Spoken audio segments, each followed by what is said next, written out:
Hello friend, आज हम लोग इस वीडियो में बात करते हैं कि पोल्ट्री में बैक्टीरियल डिजीज़ कौन कौन सी होती है, उसके क्या कारण होते हैं, लक्षण किस प्रकार से दिखते हैं, डायग्नोसिस कैसे की जाती है, साथ ही साथ में बैक्टीरियल डिजीज़ के ट्रीटमेंट और कंट्रोल के बारे में भी पूरी डिटेल से बात करेंगे। जानेंगे कि ऐसी कौन कौन सी बैक्टीरियल डिजीज़ है। तो आइए अब हम लोग वीडियो स्टार्ट करते हैं। सबसे पहले हम लोग फर्स्ट बैक्टीरियल डिजीज़ के बारे में बात करते हैं। उस पहली बैक्टीरियल डिजीज़ है फाउल टाइफाइड। हम लोग बात करते हैं कि फाउल टाइफाइड किसके कारण से होती है। फाउल टाइफाइड एक बैक्टीरिया होता है जिसका नाम है साल्मोनेला गैलिनेरम बैक्टीरिया होता है। ये जो बैक्टीरिया होता है सभी एज की बर्ड को अफेक्ट करता है, खास करके जो एडल्ट बर्ड होती है उसमें ये ज़्यादातर पाई जाती है। इसकी जो मोर्टेलिटी रेट होती है 10 से लेके 50% तक इसकी मोर्टेलिटी रेट देखी जाती है। हम लोग बात करते हैं कि ये जो फाउल टाइफाइड डिजीज होती है एक बर्ड से दूसरे बर्ड्स में फैलती कैसे है। तो ये जो डिजीज होती है एक बर्ड के थ्रू इसका ट्रांसमिशन होता है, दूसरा इन्फेक्टेड मतलब फीड एंड वाटर के इंजेक्शन की वजह से भी इसमें इन्फेक्शन होता है। अब हम लोग बात करते हैं कि इसमें आपको क्या क्या लक्षण देखने को मिलता है। फाउल टाइफाइड में आप देखे होंगे जो बर्ड होती है खाना पानी छोड़ देती है, दाना पानी छोड़ देती है, उसके जो पंख होते हैं झड़ने लगते हैं, जो मतलब ब्रीड करती है। आप देखे होंगे कि ग्रीनिश कलर का मतलब डायरिया करने लगेगी, ग्रीनिश डायरिया करने लगती है। जब इसका आप पोस्टमार्टम एग्जामिनेशन करेंगे तो जो इसकी लीवर होती है लार्ज हो जाती, बढ़ जाती है और ब्राउन कॉपरी कलर का लीवर आपको देखने को मिलता है। ये इसकी पहचान होती है। अब हम लोग बात करते हैं कि इसके डायग्नोसिस के बारे में बात करते हैं। तो इसको आप हिस्ट्री और लक्षण के आधार पर डायग्नोसिस कर सकते हैं। दूसरा बैक्टीरियल का आइसोलेशन कर सकते हैं। ये दो डायग्नोसिस होती है। अब हम लोग इसके ट्रीटमेंट के बारे में बात करते हैं कि इसको हम लोग कौन सी दवाई दें जिससे कि बर्ड्स को आराम मिल सके। तो इसमें एक फ्यूरासोल करके मतलब पाउडर आता है, उसकी जो डोज होती है 0.5 से 1 ग्राम पर लीटर ड्रिंकिंग वाटर मिला करके इसको 6-7 दिन लगातार दिया जाता है। यदि फ्यूरासोल नहीं है तो आप टेट्रासाइक्लिन की जो एंटीबायोटिक्स आती है वो भी आप दे सकते हैं। उसका भी जो डोज होता है 1 ग्राम पर लीटर ड्रिंकिंग वाटर में डिजॉल्व करके आप उसको 6 से 7 दिन तक लगातार दे सकते हैं। ये इसका ट्रीटमेंट होता है। अब हम लोग इसके कंट्रोल के बारे में बात करते हैं। तो आपको क्या करना है, जो डेड बर्ड्स हैं उनको आपको बरियल कर देना है, आपको प्रॉपरली हाइजीनिक मेंटेन करनी है। तीसरा जो फीड एंड वाटर दे रहे हैं वो ताज़ा होना चाहिए और लास्ट में आपको वैक्सीन ज़रूर लगवानी है फाउल टाइफाइड की। ये हो गया foul typhoid first bacterial disease. हम लोग सेकंड बैक्टीरियल डिजीज के बारे में बात करते हैं। तो सेकंड जो बैक्टीरियल डिजीज है पुलोरम डिजीज है। हम लोग बात करते हैं कि पुलोरम डिजीज को और किस नाम से जानते हैं। तो पुलोरम डिजीज को हम लोग बेसिलरी वाइट डायरिया के नाम से भी जानते हैं।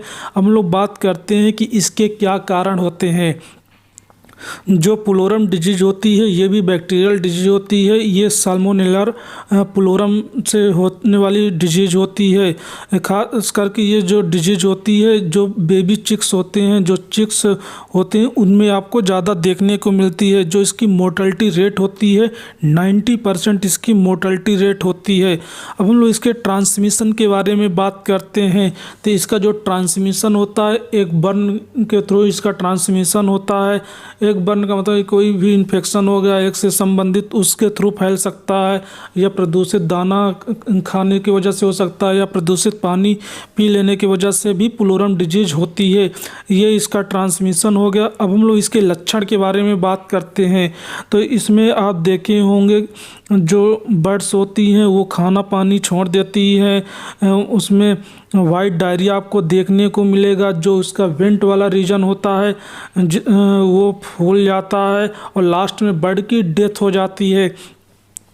इसमें ये लक्षण आपको देखने को मिलते हैं। अब आइए इसके हम लोग पोस्टमार्टम लीजन के बारे में बात करते हैं। तो जो चिक्स होती हैं, चिक्स में उसका जो लीवर होता है बढ़ जाता है, वाइट स्पॉट आप देखे हो देखने को मिलेगा। जो एडल्ट बर्ड होती है उसका जो ओवा होता है, मतलब जो ओवा होता है जो नॉर्मल शेप से ना होकर अब नॉर्मल शेप का हो जाता है, ये आपको लक्षण देखने को मिलते हैं। अब हम लोग इसके ट्रीटमेंट के बारे में बात करते हैं। ट्रीटमेंट में आपको क्या करना है, टेट्रासाइक्लिन का जो पाउडर आता है वो आप दे सकते हैं, या वेंडॉक्स करके जो पाउडर आता है वो आप दे सकते हैं, या जो फ्यूरासॉल करके मतलब पाउडर आता है। ये मैंने आपको 3 पाउडर बताए हैं। जो इनकी डोज होती है तीनों की, आपको मतलब 0.5 से लेके 1 ग्राम पर लीटर ड्रिंकिंग वाटर में डिजॉल्व करके अपने बर्ड्स को 6-7 दिन तक लगातार आपको देना है। ये इसका ट्रीटमेंट होता है। अब हम लोग इसके कंट्रोल के बारे में बात करते हैं कि इसका हम लोग किस प्रकार से कंट्रोल कर सकते हैं। तो इसमें कंट्रोल के लिए मैंने आपको बताया कि आपको प्रॉपरली हाइजीनिक मेंटेन करना है, बायो सिक्योरिटी आपको अच्छे से मेंटेन करना है। जो विजिटर हैं उनको आपको अलाउ नहीं करना है। जो मतलब बीमार बर्ड्स हैं उनको हेल्दी बर्ड से आपको सेपरेट कर लेना है। जो फीड और वाटर दे रहे हैं वो आपको ताज़ा देना है। आपको इसमें मतलब जो वैक्सीन आती है वो भी आपको वैक्सीन ज़रूर लगवानी है। ये दूसरी बैक्टीरियल डिजीज़ हो गई। अब हम लोग तीसरी बैक्टीरियल डिजीज़ के बारे में बात करते हैं, जो सबसे इम्पॉर्टेंट आप देखे होंगे, इन्फेक्शियस कोरिजा करके एक डिजीज़ होती है। जो तीसरी बैक्टीरियल डिजीज है इन्फेक्शियस कोरिजा है। अब हम लोग इसके कारण के बारे में बात करते हैं कि ये इन्फेक्शियस कोरिजा किसके कारण से होती है। तो इन्फेक्शियस कोरिजा हीमोफिलस गैलिनेरम एक बैक्टीरिया है, उसके कारण से ये बीमारी आपको देखने को मिलेगी। अब हम लोग बात करते हैं ये किस एज के बर्ड्स को अफेक्ट करती है। तो बर्ड्स की सभी एज को अफेक्ट करती है, खास करके जो एडल्ट बर्ड्स होती है उसमें आपको ज़्यादा देखने को मिलता है। अब हम लोग बात करते हैं कि ये जो इन्फेक्शियस कोरिजा डिजीज होती है एक बर्ड से दूसरे बर्ड्स में फैलती कैसे है। तो ये जो डिजीज होती है एयरबर्न के थ्रू इसका ट्रांसमिशन होता है, इंजेक्शन या इन्हेलेशन के थ्रू इसका ट्रांसमिशन होता है। अब हम लोग इसके लक्षण के बारे में बात करते हैं कि इन्फेक्शियस कोरिजा में आपको क्या क्या लक्षण देखने को मिलता है। तो इसमें आप देखेंगे कि प्रोफ्यूज नेजल डिस्चार्ज होने लगता है, नाक से पानी बहने लगेगा, आँख से पानी गिरने लगता है, उसको खांस मतलब सर्दी जुकाम हो जाता है बर्ड्स को। जो उसका चेहरा होता है सूज जाता है, बर्ड 1 हफ्ते के अंदर अंदर बीमार हो जाता है, खाना पानी छोड़ देता है, जिसके कारण से बर्ड्स की मृत्यु तक हो जाती है। ये आपको मतलब लक्षण देखने को मिलते हैं। अब हम इसके डायग्नोसिस के बारे में बात करते हैं। तो आप देखे होंगे जो बर्ड को हम लोग हिस्ट्री और लक्षण के आधार पर डायग्नोसिस कर सकते हैं। दूसरा मतलब इसका बैक्टीरियल आइसोलेशन करते हैं। ये 2 डायग्नोसिस होती है। हम लोग अब ट्रीटमेंट के बारे में बात करते हैं। तो इसमें एक सल्फामीथाजिन का लिक्विड आता है, उसकी जो डोज होती है 30 ml पर 4 लीटर ड्रिंकिंग वाटर में आप मिला करके इसको दे सकते हैं। या दूसरा जैसे टेट्रासाइक्लिन का पाउडर आता है, वो अपने बर्ड्स को 1 ग्राम पर लीटर ड्रिंकिंग वाटर में डिजॉल्व करके 5 से 7 दिन तक लगातार आपको देना है। ये इसका ट्रीटमेंट हो गया। अब हम लोग कंट्रोल के बारे में बात करते हैं। तो कंट्रोल में आपको हाइजीनिक मेंटेन करनी है, बायो सिक्योरिटी आपको मेंटेन करना है, प्रॉपरली फीड और वाटर देना है, खास करके वैक्सीन आपको ज़रूर इन्फेक्शियस कोरिजा की जो वैक्सीन आती है वो आपको लगवानी है। ये तीसरी बैक्टीरियल डिजीज हो गई। अब हम लोग चौथी बैक्टीरियल डिजीज के बारे में बात करते हैं। चौथी बैक्टीरियल डिजीज है फाउल कॉलरा। ये भी एक बहुत ही इम्पॉर्टेंट बैक्टीरियल डिजीज होती है। इसमें हम लोग जानेंगे कि फाउल कॉलरा के सिनोनिम्स क्या होते हैं। ये जो बैक्टीरियल डिजीज है इसके जो सिनोनिम्स होते हैं इसको हम लोग एवियन पास्टुलोसिस के नाम से भी जानते हैं। अब हम लोग बात करते हैं कि ये डिजीज किसके कारण से होती है।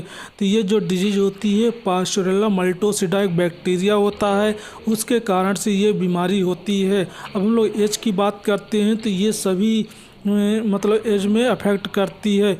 जो इसकी मोर्टलिटी रेट होती है 90% इसकी मोर्टलिटी रेट होती है। अब हम लोग इसके ट्रांसमिशन के बारे में बात करते हैं कि फाउल कॉलरा एक बर्ड से दूसरे बर्ड्स में फैलता कैसे है। तो इसका जो ट्रांसमिशन होता है इंजेक्शन के थ्रू हो सकता है, इन्हेलेशन के थ्रू इसका ट्रांसमिशन होता है। ये इसका ट्रांसमिशन हो गया। अब हम लोग इसके लक्षण के बारे में बात करते हैं कि फाउल कॉलरा के आपको क्या क्या लक्षण देखने को मिलते हैं। तो हम लोग सबसे पहले इसके पर एक्यूट फॉर्म के बारे में बात करते हैं। इसके 2-3 फॉर्म होते हैं, पर एक्यूट होता है, एक्यूट होता है, क्रोनिक होता है। तो सबसे पहले हम लोग पर एक्यूट के बारे में बात करते हैं। पर एक्यूट में क्या होता है, जो बर्ड्स होती है उसकी तुरंत मृत्यु हो जाती है, उसमें लक्षण का पता भी नहीं चलता। ये पर एक्यूट फॉर्म हो गया।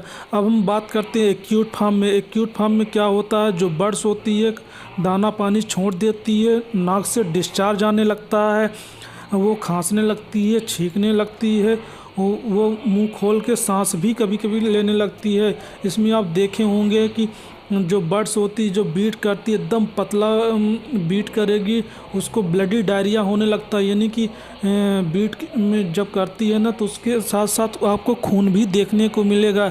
जो उसकी कॉम्ब और वाटल होती है एकदम वो साइनोसिस कलर की हो जाती है। ये होता है एक्यूट फॉर्म में। क्रोनिक फॉर्म में हम बात करते हैं तो जो उसके कॉम्ब होती है, वाटल होती है, उसमें पानी भर जाता है, सूजन हो जाती है। ये आपको क्रोनिक फॉर्म में लक्षण देखने को मिलता है। अब हम लोग इसके पोस्टमार्टम लीजन के बारे में बात करते हैं। तो पोस्टमार्टम लीजन में आप देखे होंगे कि जो हार्ट की मसल है उसमें आप हीमोरेज आपको दिखाई देगा। जो लीवर होता है इनलार्ज हो जाता है, लीवर में भी हीमोरेज आपको देखने को मिलेगा। अब हम लोग इसके ट्रीटमेंट के बारे में बात करते हैं कि फाउल कॉलरा के हम लोग क्या क्या ट्रीटमेंट कर सकते हैं। फाउल कॉलरा में आप लोग जैसे टेट्रासाइक्लिन की एंटीबायोटिक्स आती है वो आप अपने बर्ड्स को दे सकते हैं, या वेंडाक्स करके एक एंटीबायोटिक आती है पाउडर फॉर्म में, उसको आप दे सकते हैं। 2 मैंने आपको दवाई बताई, इनमें से आपको कोई एक यूज में लेनी है। इसका जो डोज होता है, डोज मतलब 1 से 2 ग्राम पर लीटर ड्रिंकिंग वाटर में डिजॉल्व करके अपने बर्ड्स को आपको देना है। ये चौथी बैक्टीरियल डिजीज़ हो गई। अब हम लोग 5वीं बैक्टीरियल डिजीज़ के बारे में बात करते हैं। 5वीं जो बैक्टीरियल डिजीज़ है CRD करके है, जिसका फुल फॉर्म होता है क्रोनिक रेस्पिरेटरी डिजीज़। अब हम लोग बात करते हैं CRD के क्या कारण होते हैं। तो CRD एक बैक्टीरियल डिजीज़ होती है, उस बैक्टीरिया का नाम है माइकोप्लाज्मा गैलीसेप्टिकम। यह बैक्टीरियल डिजीज़ हो। अब हम लोग बात करते हैं ये जो मतलब CRD होती है किस एज में आपको जनरली देखने को मिलती है। ये जो CRD होती है वैसे तो सभी एज में होती है, खास करके आपको जो यंग चिक्स होती हैं उसमें आपको ये ज़्यादा देखने को मिलती है। ये इसकी एज हो गई। अब हम लोग इसके ट्रांसमिशन के बारे में बात करते हैं। तो इसका एक बर्न के थ्रू इसका ट्रांसमिशन होता है, एयर इन्फेक्शन के थ्रू इसका ट्रांसमिशन हो सकता है, फीदर फॉलिकल के थ्रू इसका ट्रांसमिशन हो सकता है, इंजेक्शन इन्हेलेशन के थ्रू इसका ट्रांसमिशन हो सकता है। ये इसके ट्रांसमिशन हो गए। अब हम लोग इसके लक्षण के बारे में बात करते हैं कि आपको CRD में क्या क्या लक्षण देखने को मिलता है। तो इसमें आप देखे होंगे कि नाक से डिस्चार्ज आने लगता है, वो खांसने लगती है, छींकने लगती है, उसमें आपको रैटलिंग साउंड देखने को भी मिलेगा। जो बर्ड्स होती है दाना पानी छोड़ देती है, जो प्रोडक्शन लेवल होता है वो ड्रॉप हो जाता है। बर्ड्स 3 से 8 वीक में बीमार हो जाती है। ये आपको इस लक्षण देखने को मिलेगा। अब हम लोग इसके पोस्टमार्टम लीजन के बारे में बात करते हैं।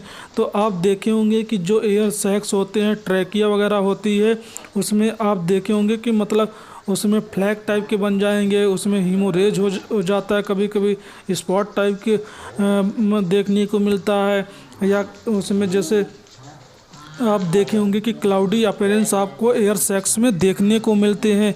ये इसके मेन लक्षण होते हैं। अब हम लोग इसके ट्रीटमेंट के बारे में बात करते हैं कि CRD को हम लोग कैसे सही कर सकते हैं। तो इसमें टाइलोसिन करके एक पाउडर आता है, टाइमोटिन करके हो गया या टाइलोसिन के नाम से आता है। तो जो इसकी डोज होती है 1 ग्राम पर लीटर ड्रिंकिंग वाटर में डिजॉल्व करके अपने बर्ड्स को आप दे सकते हो। ये इसका ट्रीटमेंट होता है। अब हम लोग इसके कंट्रोल के बारे में बात करते हैं कि CRD को हम लोग कैसे कंट्रोल कर सकते हैं। तो आपको क्या करना है, आपको अच्छे से प्रॉपर्ली हाइजीनिक मेंटेन करना है। मतलब सिक्योरिटी जितनी आप टाइट रखेंगे उतना आपके लिए बेहतर होगा। यानी कि बायो सिक्योरिटी आपको मेंटेन करके रखना है।